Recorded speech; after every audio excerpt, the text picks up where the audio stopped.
शिव की जय।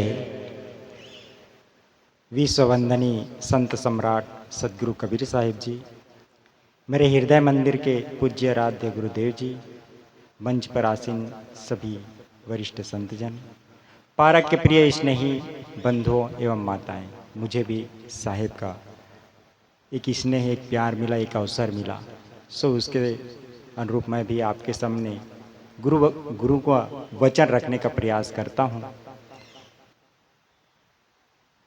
एक व्यक्ति था, व्यक्ति सपने में ही देखता है कि परमात्मा का उनको दर्शन हुआ, और परमात्मा का दर्शन होने के बाद परमात्मा उनको उपदेश करते हैं कि आप सोए हो, अभी तक जगो और अपने जीवन को सफल बनाओ। आप यहाँ से 3 मीटर दूर पर जाओगे, आपको संत को कुटिया मिलेगी, वहाँ अपार पुंज भरा हुआ है। व्यक्ति दरिद्र था। सपने से जैसे ही वह उठता है, अपने को भाग्यशाली समझता है कि मुझे परमात्मा का दर्शन हो गया, और दूसरा दरिद्रता का आज निदान होने वाला है। वह बिना मुँह धोए ही औंधे मुंह उठ करके चल पड़ा। 3 मीटर दूर जाने पर उन्हें संत का दर्शन हुआ। संत ने उन्हें अपने आने का उन्हें अपना उपदेश बताया। संत को संत कहते हैं कि जो पारक के लिए, जो मूल्य हीरा के लिए आप आए हो, यहाँ से आधा मीटर दूर पर बरगद का पेड़ है, वहाँ पे वो रखा हुआ है। संत के कहे अनुसार वह गए और उनको अमूल्य हीरा का प्राप्ति हुआ। लेकिन जैसे ही वो हीरा को पकड़े, उनके मन में अचानक विचार कौन था कि हो ना हो यह महात्मा कोई दिव्य पुरुष है, कोई अलौकिक पुरुष है, जिन्होंने इतना मूल्यवान वस्तु को यहाँ छोड़ दिया, तो हो ना इसके पास अमूल्य वस्तु भी होगा। तो मुझे इस मूल्यवान से अपेक्षा उस अमूल्य वस्तु को ढूंढना चाहिए। जैसे उनके विचार कौन था, वह हीरा का पुंज उनके हाथ से छिटक कर नीचे गिर गया, और वह खाली हाथ संत के पास वापस आए। संत बोलते हैं, क्या तुम्हें हीरा नहीं मिला? गुरुजी, मुझे हीरा तो मिल गया, लेकिन मुझे उस हीरे की आवश्यकता नहीं जिसको आप बाहर रखते, मुझे उस हीरे की आवश्यकता है जिसको आप अंदर छिपा के रखते हो। संत कहते हैं, वह साधक संत से कहते हैं कि मुझे उस हीरे की आवश्यकता है जिसको आप अंदर छिपा के रखते हो। संत उनको कहते हैं कि उसको ढूंढने की कहीं बाहर जरूरत नहीं है, वह अपने आप में। सदगुरु कबीर साहिब जी भी कहते हैं, दिल में खोज दिल ही में खोजो, इहे करीमा रामा। हम अपने जीवन में पाते हैं कि 4 तरह के हमें वस्तु मिलते हैं।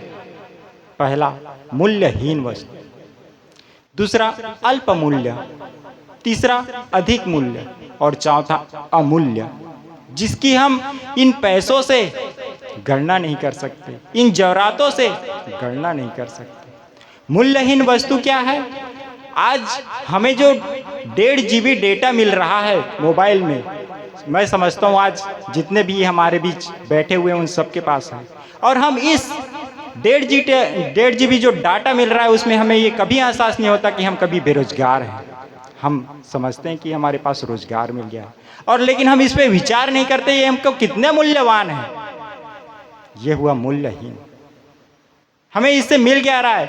आज देखते हैं कि घर घर में कला है। अभी कुछ ही दिन पहले मंदिर की बात है, एक भाई आया महाराज जी से मिलने के लिए, और वह कहता है कि मैं क्या बताऊं, मैं अपने घर से बहुत परेशान हूं। क्यों? कि पत्नी जब से देखो मोबाइल में ही लगी रहती है, समय से मुझे भोजन नहीं मिल पाता, समय से मैं ऑफिस नहीं जा पाता, बच्चे स्कूल नहीं जा पाते। ये केवल बहनों के साथ नहीं, भाइयों के साथ भी बीत रहा है। तो ये हुआ मूल्यहीन। अल्पमूल्य क्या है? आज हम देखते हैं कि जो व्यवहार की जो जीवन है, यह परमार्थ की दृष्टि से तो मूल्यहीन ही है, क्योंकि अपना जीवन का लक्ष्य आत्मकल्याण है। अपना जीवन का परम लक्ष्य इस आवागमन से मुक्ति है, और उसकी प्राप्ति के लिए हमें अपना जो अमूल्य समय मिला है उसको व्यतीत नहीं करना चाहिए। इन मूल्यों को भी विचार करें तो हमें मिलता है मूल्यहीन विचार, मूल्यहीन कर्म, मूल्यहीन अपने जो व्यर्थ के पैसे। मूल्यहीन विचार के ऊपर मैं कहीं पुस्तक में पढ़ा था, एक चंपालाल सेठ थे। चंपालाल सेठ दातुन करते थे, तो उनके सामने से एक जो सांड है गुजरता था, तो वो सांड को देख करके उसे मन में हमेशा विचार आता था कि उनका सींग जो है वो गोलाकार में था, तो वो विचार करता था कि मेरा ये गला कहीं सांड के इस सींग में घुसेगा कि नहीं। ये विचार निरंतर 2 से 3 दिन में आया। चौथे दिन जो चंपालाल है उनके मन में विचार हुआ, बहुत हुआ ये, छोड़ो आप प्रैक्टिकल करके दिखा जाए। उन्होंने जैसे ही सांड आया, दातुन कर रहे थे और उन्होंने सांड को देख करके अपना गला उसमें फंसा दिया। और आगे की कल्पना आप कर सकते हैं। हमें हंसी आ रही है उस चंपेलाल पे, लेकिन ये नित प्रति हमारे जीवन में बीत रहा है। नित प्रति हम अपना समय, नित प्रति हम अपना अमूल्य धन उसी सांड के भांति व्यर्थहीन वस्तुओं में, व्यर्थहीन चीजों में व्यतीत कर रहे हैं। अब हम आए कि अमूल्य वस्तु क्या है। सदगुरु कबीर साहिब जी कहते हैं कि अमूल्य वस्तु यह मानव तन है। और मानव तन में भी विशेष क्या है? मानव का गुण है। इसलिए सदगुरु कबीर साहिब जी कहते हैं, मानुष तेरा गुण बड़ा, मांस न आवे काज, हाड़ न होते आवरण, त्वचा न बाजन बाज। आप सबने सुना होगा जो विश्व विजेता हुए सिकंदर, जो 27 वर्ष की उम्र में विश्व विजेता का पद प्राप्त किया। लेकिन अंतिम समय में वो कहते हैं कि जब अंतिम समय में हुआ तो उसके जो अनुचर थे, जो उनके सेवक थे, उन सेवकों को अंतिम अवस्था में वो कहते हैं बहुत जीर्ण हो गया, चलने फिरने की उनकी स्थिति नहीं रही। तो वो कहते हैं कि मेरी अंतिम ख्वाहिश है कि मैं अपने माता से मिलूं, क्योंकि वो अपने माता से बहुत अधिक स्नेह रखते थे, बहुत अधिक प्रेम रखते थे। और रखे भी क्यों नहीं, जिस माता ने उन्हें लालन पालन करके इस योग्य बनाया, उसके प्रति इतना स्नेह क्यों ना हो। लेकिन आज हम देखते हैं वर्तमान स्थिति में क्या है। जैसे ही माता जन्म दी है हमको, कुछ पल के बाद हमारा शादी विवाह हुआ और माता पिता को कहते हैं कि आप अलग रहो। अभी तो सिकंदर ये नहीं था, सिकंदर के भीतर कुछ नैतिकता थी। पता है आप लोग सबको कि उनका गुरु कौन था? उनका गुरु था नीत्शे, जो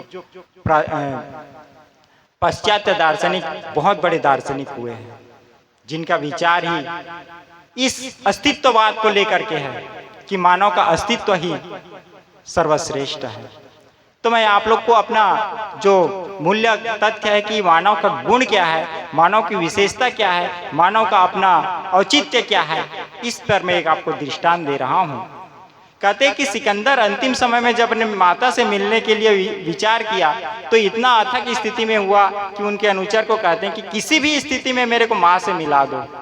तो कहते हैं कि ये संभव नहीं है, आपकी स्थिति इतनी अच्छी नहीं है कि हम आपको इतना दूर आपके माँ से मिला सके। तो कहते हैं कोई बात नहीं, माँ को यहाँ बुला लो, लेकिन उसके आते तक मुझे जीवित रख लो, मैं आपको आधा साम्राज्य आपका अपना दे दूंगा। अनुचर कहते हैं कि आप आधा क्या, मुझे पूरा दे दो, लेकिन हमारे पास ये सामर्थ्य नहीं कि मैं आपको आपके माता के आते तक मिला सकूं। अंतिम में सिकंदर झुंझला करके कहते हैं, धिक्कार है इस जीवन को जो पूरा साम्राज्य को इकट्ठा करने में अपना अमूल्य सांस गंवा दिया, अपना अमूल्य समय गंवा दिया, और उस समय को मैं आज अंतिम क्षण में सदुपयोग नहीं कर पा रहा हूं। आज जिस समय मुझे सुख चाहिए, जिस समय मुझे शांति चाहिए, उस समय में उस समय भी मैं अपने उन पूरे जीवन का जो कमाया हुआ धन का उपयोग नहीं कर पा रहा हूं। तो कहने का तात्पर्य है, जिस तरह से हमें 4 वस्तुएं जो मिली है, मूल्यहीन वस्तु, अल्प मूल्य, अधिक मूल्य और अमूल्य। अब निर्णय हमको करना है कि हमें कौन सी वस्तु चाहिए। आज हम पारक के निर्णय कबीर मंदिर में बैठे हुए हैं, जहां यथार्थ का निर्णय बताया जाता है। आप हम सब रात को संत श्री अमोही साहिब जी के पावन अमृतमय वचनों से सुने कि सदगुरु पूरण साहिब ने किस तरह से सदगुरु कबीर का व्याख्यान का पूर्ण रूप से खुलासा किए हैं। सदगुरु कबीर साहिब जी ये नहीं कहते कि आप मेरे विचार को मानो, सदगुरु ये कहते कि मैं केवल आपको वो चश्मा देना चाहता हूँ जिसको पहन करके आप स्वयं देखो कि वो सही है या गलत है। आपका समय पूरा हुआ। ठीक है, मैं इन्हीं शब्दों के साथ अपनी वाणी को विराम देना चाहता हूँ। बोलिए श्री सदगुरुदेव की जय।